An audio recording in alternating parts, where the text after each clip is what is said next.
Seja muito bem-vindo a mais um vídeo aqui no canal do Raul Martins e hoje nós vamos falar sobre o livro de autoajuda que inspirou Freaking Samurais, além de ter inspirado vários políticos à esquerda e o dono da Toyota. Vamos conversar sobre Autoajuda de Samuel Smiles, o primeiro livro de autoajuda do gênero como nós o conhecemos hoje, tá bom? Então, antes de começarmos, aqui na descrição do vídeo você vai encontrar um link para o meu site, no qual você encontra desde alguns produtos sobre livros, sobre leitura, sobre português, até a minha lista geral de e-mails. A lista é de graça, você pode colocar seus dados e começar a receber e-mails quase diários sobre grandes obras da literatura, sobre reflexões pessoais, sobre escrita, além do meu Instagram e do meu Substack. Então, você tem um mundo aí de conteúdos, tanto de graça quanto pagos para acessar. Voltando então aqui ao vídeo. Dias atrás eu gravei um vídeo chamado Autoajuda Não Presta, no qual eu trago uma visão bem mais profunda e complexa e imparcial e completa sobre essa questão aí que está começando a circular aqui no YouTube do Brasil e já circulava faz alguns anos no YouTube da gringa, que é essa ideia de que você tem de largar livros de autoajuda, de auto-melhoramento pessoal e trocá-los por livros de ficção. E naquele vídeo eu explico essa questão com mais detalhes e eu, inclusive, admito que a autoajuda tem um monte de problemas, ok? A autoajuda, o gênero da autoajuda, merece todas as críticas que lhe são feitas, de fato. O gênero da autoajuda, no geral, apresenta soluções muitas vezes simplistas para problemas extremamente complexos, apresenta uma pseudo-espiritualidade. Muitos autores famosos de autoajuda foram e são pilantras, mentem, inventam e fabricam histórias. E o gênero de autoajuda tem uma longa história de pastiche, de copiar frases de sabedoria oriundas de grandes filósofos, de grandes sábios, de grandes autoridades religiosas e, digamos, reorganizando-as e às vezes aparando as arestas, mudando elas para que elas se tornem mais consumíveis para o público e, no geral, de classe média. As críticas, tanto que a direita quanto a esquerda fazem ao gênero de autoajuda, no geral, elas são válidas. Porém, naquele vídeo, eu apresentei um outro argumento. Apresentei o lado bom da história. Se bem o gênero de autoajuda possa ter vários problemas, ele é muito amplo, foi uma coisa que eu falei naquele vídeo, você pode colocar vários livros nessa categoria. E segundo, você pode encontrar coisas boas e valiosas, até mesmo em livros que foram escritos por pilantras. Você pode encontrar coisas boas em livros que são extremamente prolixos, você pode encontrar coisas boas em livros que, em grande parte, apresentem uma pseudo-espiritualidade. Mas uma coisinha ou outra de interessante você pode encontrar ali. Por que eu estou dizendo isso? Porque desde que eu vi aquele vídeo, gravei aquele vídeo, eu me interessei pelo assunto e comecei a procurar materiais. Acabei encontrando um livro chamado The Self-Help Compulsion, escrito pela Beth Bloom, que é uma professora do departamento de inglês de Harvard. Nesse livro, o que a Beth Bloom faz? Ela apresenta uma história literária da autoajuda. Ou seja, ela estava preocupada naquele livro em descobrir quais eram as relações justamente entre a ficção e a autoajuda e explicar, né, e mostrar que muitas vezes as relações eram de fato hostis, a autoajuda não gosta da ficção e vice-versa, mas às vezes tinha havido ali uma certa intersecção entre as duas coisas e a história não é assim tão simples quanto YouTubers querem fazer você acreditar, tá? É versus, né? É uma coisa ou é outra. Nesse livro aí eu acabei encontrando informações muito importantes e interessantes sobre um livro específico que eu já conhecia, que eu já tinha lido em partes, chamado justamente Autoajuda do Samuel Smiles, ok? Então, nesse livro, a Beth Bloom traça ali uma história do gênero de autoajuda e não, ele não nasceu nos anos 70, como alguns estão dizendo por aí, ele nasceu no século XIX, justamente com esse livro aqui do Samuel Smiles, tá? E só não nasceu um pouco antes, porque Benjamin Franklin, um dos founding fathers da América, não escreveu um livro que ele queria muito ter escrito, tá? A ideia para o primeiro livro de autoajuda surgiu na cabeça do Benjamin Franklin, mas acabou não se realizando. E anos depois, realizou-se plenamente com o Samuel Smiles. Então, esse é o contexto aqui da história. Que história é essa de que o Samuel Smiles inspirou samurais, de que o Samuel Smiles inspirou o dono da Toyota e também políticos de esquerda. Uma das coisas que a Beth Bloom faz no livro é mostrar como é que foi a origem do gênero de autoajuda. Então, a pré-origem foi aquela que eu falei para vocês já. Benjamin Franklin, inspirado em Confúcio, num belo dia resolveu escrever um livro. Ele surgiu uma ideia na cabeça dele, né? Franklin teve a ideia de escrever um livro chamado A Arte da Virtude. Ele mostraria como ser virtuoso é algo que interessa a todos que desejam ser felizes aqui nesta terra. Queria convencer os jovens de que não existem qualidades mais prováveis, né, ou mais provavelmente capazes de fazer um pobre criar fortuna do que a integridade e a probidade. Coisa interessante é, o Benjamin Franklin teve a ideia de escrever esse livro depois de ter lido Confúcio. Então, ele leu uma tradução para o latim de Confúcio e achou aquilo maravilhoso e teve a ideia de recomendar aos seus compatriotas a industriosidade chinesa. Ele queria que os americanos emulassem a arte de viver, ou as artes de viver da China. Então a coisa começa a ficar mais interessante do que a gente imagina. Por quê? De fato, ali nos anos 70, especialmente, o gênero de autoajuda já existia, já fazia muito tempo, obrigado. Porém, nos anos 70, especialmente, ele foi cooptado, ou ele cooptou as forças da nova era, ou seja, ele misturou-se com uma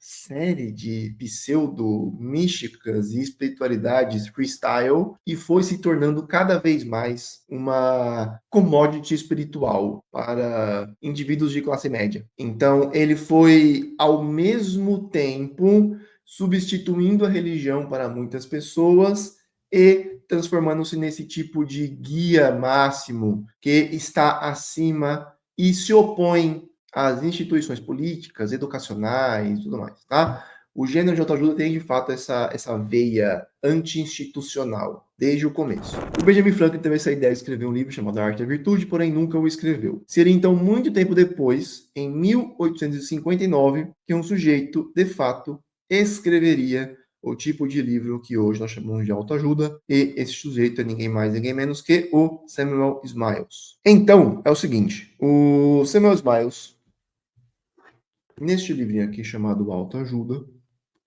defendia algumas ideias, tá? Ele defendia que a industriosidade, a perseverança, a honestidade e a autodisciplina eram virtudes que todos deveriam se esforçar para construir. Além disso, ele dizia que os trabalhadores não deveriam esperar que as instituições lhes assegurassem o bem-estar e a felicidade. Esse tipo de ideia de que você tem que, né, pegar o seu destino na sua mão é justamente o tipo de ideia que a esquerda, no geral, critica, muitas vezes com razão. O problema é, de fato, complexo e você não pode esperar que todo mundo tenha a força, a inteligência e a sorte para que, por meio do seu próprio esforço, ela consiga subir na vida. Por outro lado, você não pode negar que muitas pessoas, por meio do seu esforço, subiram na vida, tá? Então, as duas ideias precisam estar em constante dialética. Você não pode esquecer que o indivíduo existe e ele tem uma margem de liberdade, e às vezes essa margem de liberdade, por mais pequena que seja, é capaz de fazer coisas extraordinárias, mas você não pode esquecer que existe todo um contexto social, político, econômico, educacional, nutricional. Afinal de contas, já sabemos que a má nutrição influencia o QI, que não podem ser totalmente ignoradas. A direita geralmente ignora as condições e a esquerda geralmente ignora a liberdade individual. Samuel Smiles, ele ficava mais para um lado às vezes e mais para o outro outras vezes. Por quê? Curiosamente, Samuel Smiles lançou este livro aqui porque ele pegou uma série de palestras que ele tinha dado para alguns grupos de cooperação dos trabalhadores ali no comecinho da Revolução Industrial. E esses trabalhadores tinham condições de vida, assim, horrendas, horrendas. Eram pessoas que trabalhavam de 12 a 16 horas por dia, cujas famílias ficavam todas enfiadas em minúsculas casas, que não tinham ventilação, que não tinham sistema de esgoto, pessoas cuja taxa de mortalidade, né, cuja idade ali média de mortalidade era 19 anos. São as mesmas pessoas sobre as quais o Dickens escreveu em seus livros. Inclusive, Dickens e Smiles foram contemporâneos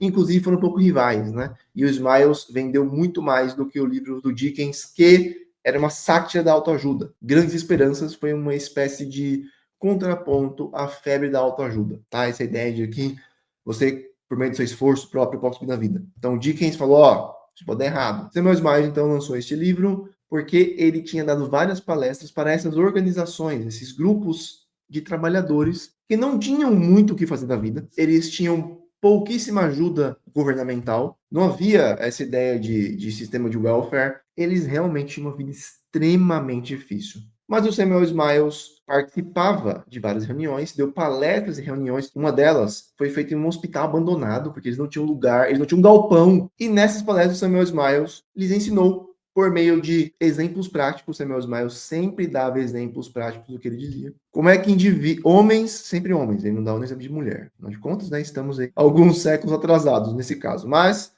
homens de intensas habilidades medíocres e uma incansável perseverança. Então a ideia do Samuel Smiles era enfatizar essas virtudes de sujeitos medianos, que por meio da perseverança e não por meio de algum tipo de talento ou carisma extraordinários, tinham conseguido mudar de vida. E para isso ele enfatizava algumas virtudes. Como já falei, industriosidade, perseverança, autodisciplina, e essa ideia de que você deveria confiar muito pouco em instituições, que na época dele fazia muito sentido de fato, e confiar no seu próprio taco, por assim dizer. Chegou, inclusive, ao ponto de dizer que, longe de a pobreza ser um infortúnio, ela pode, por meio de uma autoajuda vigorosa, ser transformada em uma bênção. Smiles nasceu como radical escocês, cujo livro começou com palestras, sociedades de trabalhadores, depois de ele perceber que nenhuma política de auxílio aos trabalhadores seria possível sem uma base sólida na autoeducação. Isso fez com que muitos políticos de esquerda fossem influenciados pelo Smiles. William Johnson, Thomas Somervell, Ransom MacDonald, A.J. Cook, que depois se tornou um líder comunista de mineiros, não mineiros de BH, mas mineiros que trabalhavam em Minas. Eles começaram com o autoajuda do Samuel Smiles. Veja como a história é geralmente mais complicada e interessante do que querem fazer parecer, né? Porque no vídeo que está circulando aí, e nos vídeos que eu vi sobre o assunto, o gênero do autoajuda, assim, de forma geral e total, é apresentado apenas como uma ferramenta de controle político do neoliberalismo. E esse tipo de crítica é uma crítica predominante na academia, inclusive, feita por Foucault, por Adorno, e que a Beth Bloom diz que, por mais que possa ser verdadeira, e de fato é verdadeira muitas vezes, esconde outras facetas, que são essas aqui que eu estou mostrando agora, entre outras várias, tá? Enfim, tem um monte de político que é esquerda também. Agora, qual é a parte interessante do negócio? É a parte dos samurais, né? Vamos lá para os samurais. Depois de 200 anos sendo uma sociedade fechada, feudal, em 1870, o Japão se abriu a influências externas. Tinha 2 séculos de modernização, dos quais precisaria correr atrás. Então, o Japão ficou fechado, não se abria a influência externa de forma nenhuma. Quando ele se abriu, a ideia era, cara, a gente precisa correr atrás do preju. E qual foi o primeiríssimo livro em inglês traduzido para o japonês? Foi justamente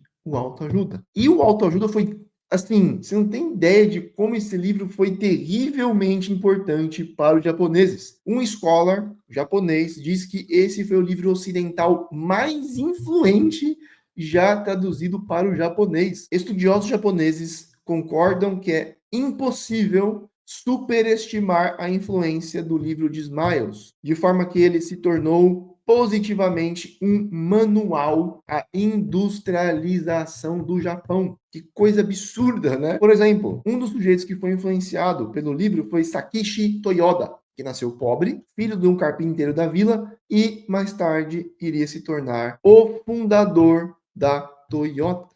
Veja que coisa. O livro foi um manual para que o Japão se industrializasse. e é um dos livros ocidentais mais influentes. E a autora continua dizendo que, além disso, os autores que Samuel Smiles elogiava no seu livro foram imediatamente traduzidos para o japonês. Por exemplo, John Stuart Mill, o Ralph Waldo Emerson. E aqui é interessante porque o Samuel Smiles continuou um projeto do Franklin, que, por sua vez, tinha ido até Confúcio. Existe um certo full circle aqui, de forma que o Confúcio acaba voltando para o Japão por meio da influência de um escocês que morava na Inglaterra, que era, né, que tinha nascido como radical, ou seja, alguém de esquerda, que tinha inclinações tanto à esquerda quanto à direita, inspirando-se em um americano que inspirou-se em Confúcio, o grande sábio oriental. Cara, isso é maravilhoso, maravilhoso. Então, o Smiles fez sucesso com políticos à esquerda, fez sucesso com o líder da Toyota,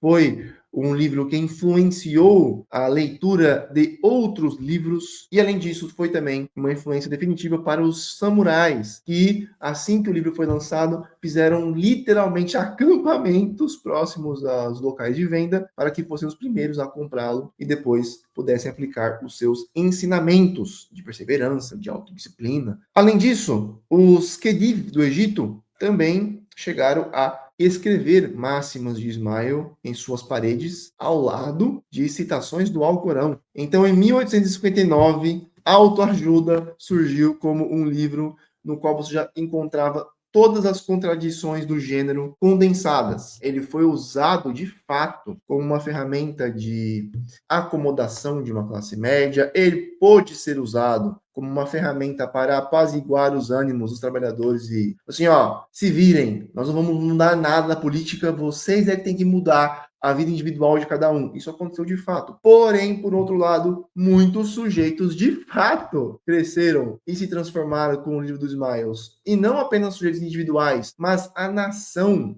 do Japão, por exemplo. Porque uma coisa que o Smiles tinha e hoje em dia quase se perdeu era de que você deveria melhorar-se, porém deveria melhorar-se junto com uma comunidade. Vamos lembrar que ele começou dando palestras para grupos de trabalhadores que uniam-se para que um se melhorasse individualmente e pudesse melhorar também os outros. Então, era uma melhora individual e coletiva ao mesmo tempo. E essa melhora individual e coletiva ao mesmo tempo, para que o sujeito, né, trabalhador, possa melhorar-se, melhorar também o seu próximo e fazer com que a nação inteira melhore, é prova de que funcionava, já que o livro foi utilizado como manual para os samurais e para a industrialização do Japão. Então, caso você queira dar uma olhadinha em um livro de autoajuda, ou melhor, no livro de autoajuda que fez o gênero surgir e não tem muitas besteiras que hoje em dia